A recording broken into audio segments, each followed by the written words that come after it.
Hello everyone, this is G and I'm back with another video. I hope everybody's doing well. We're experiencing some stormy weather here in the city. It was actually pretty sunny most of the day, and then about around 4 o'clock or so, storm started rolling in. The thunder rolls, as the song goes. But I just wanted to briefly cover this because I believe it highlights what I have often talked about when it comes to modern day comic books, in particular Marvel, because it's sort of my wheelhouse. It's what I grew up reading. A lot of their characters are characters that I once greatly admired, in particular their women, such as She-Hulk, Carol Danvers, and many, many, many others. Storm, included in that naturally. But I came across this on Twitter, right, from a Chase Kilganon. I'm not sure how to say it. Where I'm assuming it's a guy writes, well, yep, it's true. Marvel actually printed this, and they did. This actually comes from. This actually comes from. Go back. This comes from this issue. This is Captain Marvel issue 27, I believe it is. Let me scroll up. Yeah, issue 27. That image comes from. That image is from later on in the story. I think it's page 16. I wrote it down. If this stupid thing will work. Alright, so it's this section here. Now, the story is completely unimportant. I briefly... RJ, make up your mind. You in, you out. What are you doing? Sorry, as I was saying, the story is irrelevant, pretty much, because there is no story here. The story seems to be Jessica Drew constantly breaks through Carol Danvers' window. Apparently, Carol is depressed and Jessica Drew is concerned, and so Jessica keeps more or less trying to find superhero fights and just general superhero stuff for Carol to do, and eventually Carol and her and several other women go out for a girls' night out. Carol ends up having dinner with Doctor Strange, and then later at the end it's revealed that she and Doctor Strange slept together, right? Had a one night stand. Wonder if there were 23 positions in that one night stand. But anyway, I don't really care about the story. I have nothing against romance in comics. Romance has always been a part of comics, but this in my opinion, it doesn't have the right to be called a comic. Right? It's just this. It's not even a story, in my opinion. It's just a bunch of quirky events that happen to have a happy ending of a sexual nature. But the reason I'm bringing this up is because of the art in this comic, which, in my opinion, is absolutely awful. I've seen many a art style in my life, and this simply isn't good comic art. Like, this should not be permitted. This should not be printed. But the reason I bring this up, first, is to highlight a few things. I'm going to go to like 2 other pages. But as I said in my other video, where I went on for like nearly 40 minutes about why beautiful female heroines should not be erased, right? I made a lengthy defense of the beautiful heroine. 1 second. And images like this are why I make videos like that. Images like this are why I have made several videos, in particular in 2019, I believe it was, railing against Jason Aaron and other writers and other artists who take women who were beautiful, who were powerful, and then they turn them into, well, this, making them look like cosplayers. They're supposed to be superheroes. They're supposed to be these idealized beings. Maybe they are flawed, right? That's the thing about superheroes, right? They may be idealized, but they are not perfect. They are not without fault. They are not without sin. But they are supposed to be better than we are. They're supposed to be aspirational, something you desire to be, something you can be inspired by. This, to me, is not inspiring. Carol Danvers pulling a face does not inspire me for anything. And if you're wondering what's going on in this scene here, basically the person in the back where Carol says coward is Jessica Drew, she's scaling a building for one reason or another. But the funny thing is that you have this guy here, right? I guess this fanboy or whatever, right? And you know, Carol asks, you know, what can we do for you, because Jessica's there, but but the young man doesn't know that, so you know, she has to amend it and go, what can I do for you? And the guy says, you know, I'm really into it, the whole feminist thing, the the dominant woman thing, all of it, super hot. And then she's like, oh, great, right? Which is no doubt probably a knock on fans, in particular male fans, who like the sexier, more beautiful version of Carol Danvers. Well, guess what? If this stupid thing works. Come on, Twitter.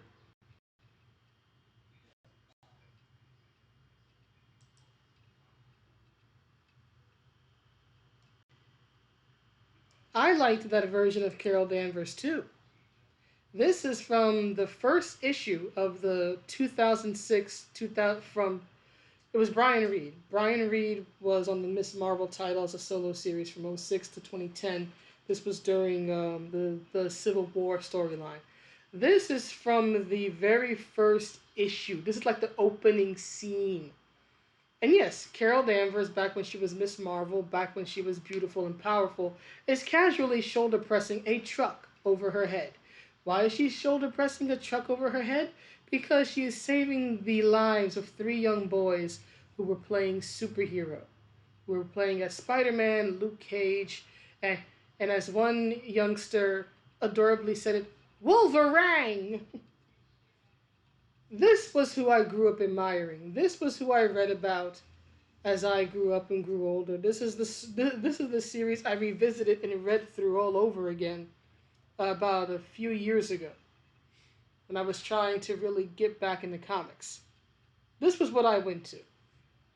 This was what I admired. This is what I still admire. As I said here, this is the feminist dominant hot woman I grew up reading. This is Carol Danvers. Screw you, Marvel, for ruining her. I also say screw you, Kelly Sue DeConnick and Kelly Thompson and Margaret Stahl and all the other ones who have done nothing to honor the character that Carol was. Neither have they done anything to move the character forward.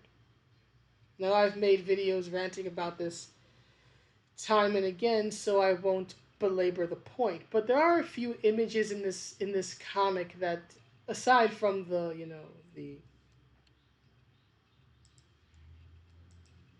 aside from this, right, in particular the crazy eyes, that get under my skin a little bit.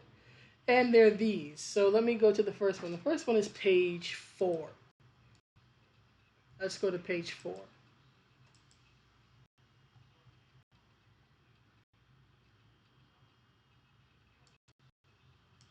Somebody explain this to me. Why the hell does Jessica Drew, why the hell does the Spider Woman look like a cosplayer in her own costume? You want to know why superheroes, male and female, have idealized bodies? So they don't look like this. Look, if this were reality and she were a cosplayer going to Comic-Con, this would be fine. Thing is, it's not meant to be a reflection of reality.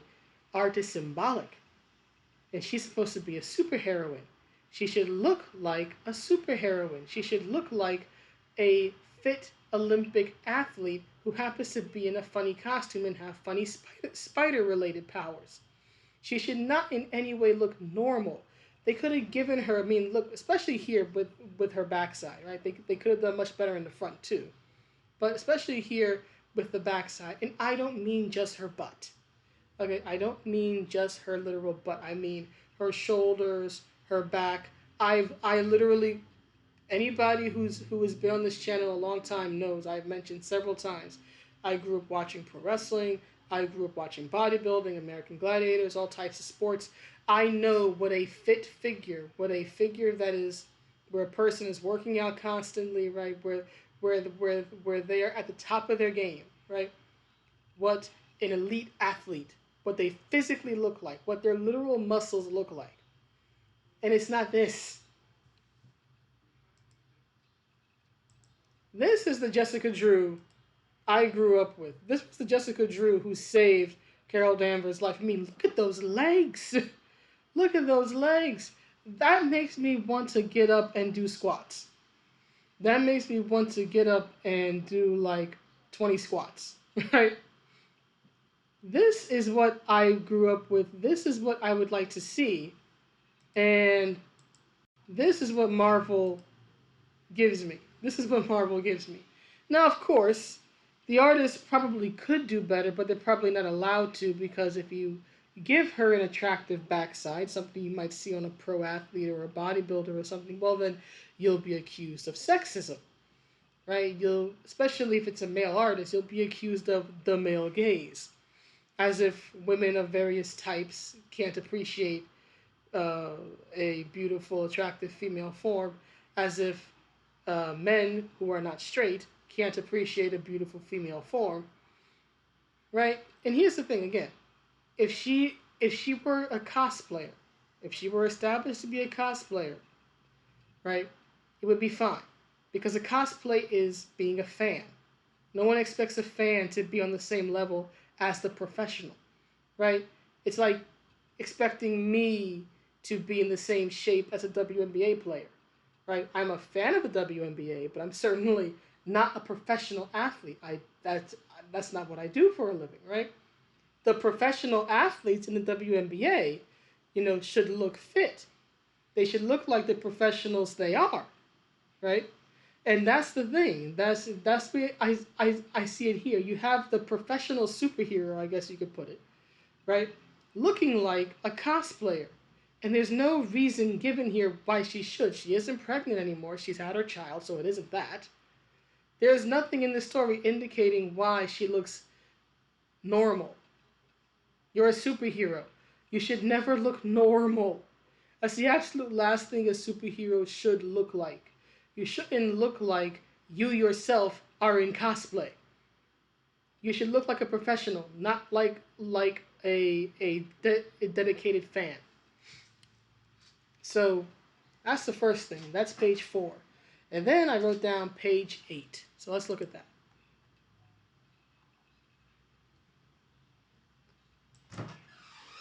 RJ, would you make up your mind? Make up your mind, RJ. Sorry, back again. So this is the second one, right? And this was the one that really kind of, aside from the page 16, kind of ticked me off. Because look at this outfit. Not the back in particular, which still needs a hell of a lot of work. I mean, really, you could do so much better here. But look at this. Look at this outfit. Look at the front. Look at the front. You see the cleavage? You see that? Why? Someone explain to me why this image is acceptable. Jessica Drew in this very risque outfit with her breast exposed, right? We see the cleavage there. They can draw this, right? I have to check and see what the gender of the artist is, but I'm going to assume it's a woman. They seem to always want to assign women artists, women writers to female characters these days, especially when it comes to Captain Marvel. But why is it that in this comic, Jessica Drew can be dressed like this and this is fine? Haven't seen one word on Twitter about misogyny or sexism or male gaze or anything. But when people dig up a 10-year-old image of the J. Scott Campbell Mary Jane cover, right? The one where she's sitting there very demure and everything, that causes a firestorm. He gets accused of misogyny, harassed again for absolutely no reason. That J. Scott Campbell cover, what MJ's wearing, right, the top and the cut-off jeans, is much more modest. Is 100 times more modest than this outfit is. Yet this is okay. This is okay in a modern day comic. This is okay in a woman centric, woman featured, woman, right? Female writer, female artist, female characters, female, right? Men are only here if they're gonna be beat up on, or to have sex with. That's encouraging, right? The only time they feature men in this comic is either as villains, or I can't even see as love interests, because there's nothing to imply that her and Stephen Strange are have any sort of connection or attraction to each other outside of the physical. So they basically put him in here for an implied sex scene at the very end of the story, and it's like, this is what you think all men are good for? I mean, I understand that's a running joke that men are good for only one thing, but come on, this is absolutely ridiculous. Why is this okay? But J. Scott Campbell still gets harassed a decade later over a cover that is much more tame. It's better looking artistically, but when it comes to what the actual female, I guess you could say model, right, or character is wearing, it's a lot more modest than this outfit. But this is perfectly fine in a modern day comic. The hypocrisy is, oh my god, it is so irritating. Who the heck is the artist? Who are you? Let's see here. I actually like the cover. Okay, so we have a Lopez. It doesn't help much. Kelly Thompson, Lopez, Pharrell. Let's see what's inside. I actually like the cover here. Spidey looks good. Well, of course you love Carol, Tony. She sided with you in the Civil War. But then again, she did kill you in Civil War too, so... I actually do like this cover. I'm assuming that's Namor coming out of the water? Who the hell puts Namor in a shirt? Why? It's like Shokan wearing armor. Why? But anyway, this cover I actually do think is nice. This may be the only nice piece of art in this whole damn book. But let's see who the artist is. Okay. Oh, they actually had a man. Okay. I'm surprised. I thought it was a woman. Okay. So the writer's Kelly Thompson, the artist is David Lopez. So now I'm totally convinced that he had to tone down his art so that it didn't come across as too sexual. My man, you should have went sexual. Please. Next time, just go sexual. I'd rather over than under. Because at least sexy characters are good looking characters. Call me vain, call me vapid, I don't care. I stand by it.